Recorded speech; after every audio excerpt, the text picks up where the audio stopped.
Assalamu alaikum. Welcome to Speak Fluent English, where we help you elevate your language skills to the next level. So, today we are focusing on something that will seriously boost your fluency: phrasal verbs.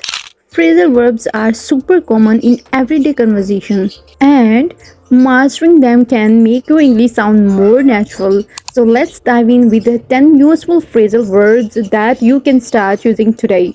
Okay, so first up is look into. This means is to investigate or to research something. For example, I will look into the issue and get back to you.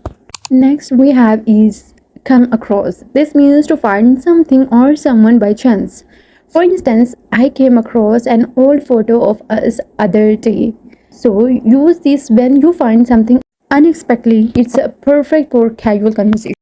Next is turn down, means to reject or refuse something like an offer or invitation. For example, I had to turn down the job offer because it was too far away. This one is very versatile and can be used both formally and informally. Next we have is run into. Run into is a great phrasal verb for when you bump into someone unexpectedly. You might say, for example, I ran into an old friend at the grocery store. It's a simple and you will hear it all the time in everyday English. Okay, here's a phrasal verb that's all about quitting something, give up. For example, I have decided to give up junk food. It's a strong way to say you are stopping a habit or action. Catch up. Catch up means to get updated on what you have missed. A common example is we should catch up over coffee sometime. Use this when you want to reconnect with someone or get updated on the latest news. Next, we have pick up. This has several meanings, but here's a useful one. I am going to pick up some groceries on the way home. And it can also mean learning something new. Like I picked up a new hobby during the lockdown. I hope you guys understand this.